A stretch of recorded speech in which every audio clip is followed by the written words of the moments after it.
नमस्कार। आकाशवाणी जयपुर अजमेर से प्रस्तुत हैं प्रादेशिक समाचार।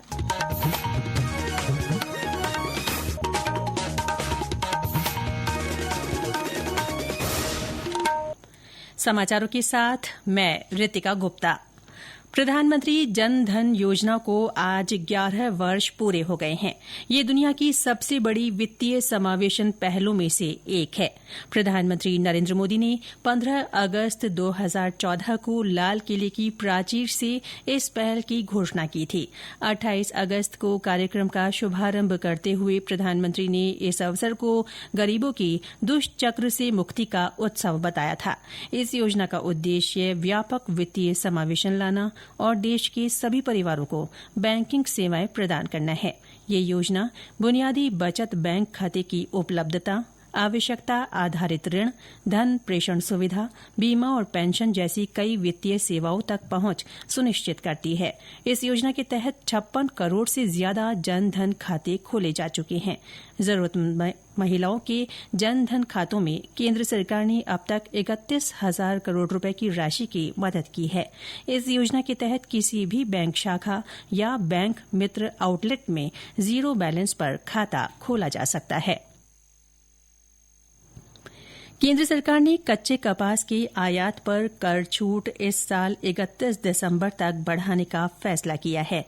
वित्त मंत्रालय ने एक वक्तव्य में कहा कि ये फैसला भारतीय वस्त्र उद्योग के लिए कपास की उपलब्धता बढ़ाने के उद्देश्य से किया गया है। इससे पहले सरकार ने कपास के आयात पर 19 अगस्त से 30 सितंबर तक अस्थायी कर छूट दी थी।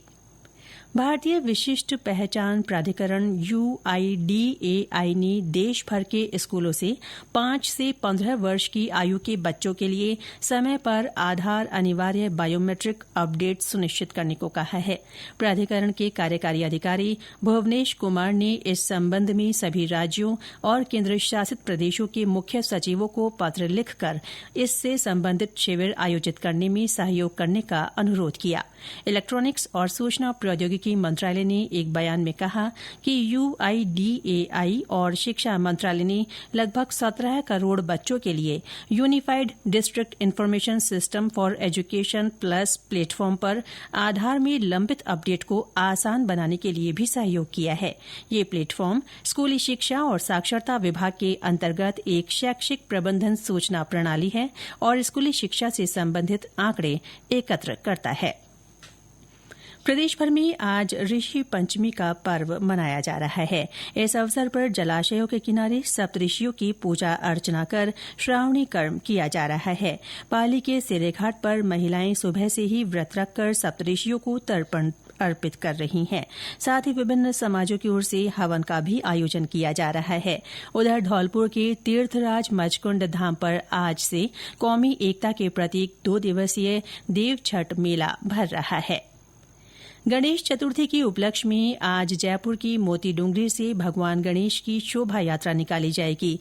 ये यात्रा मोती डूंगरी रोड, जौहरी बाजार, त्रिपोलिया बाजार से गणगौरी बाजार होते हुए ब्रह्मपुरी से नाहरगढ़ स्थित गढ़ गणेश मंदिर तक पहुंचेगी।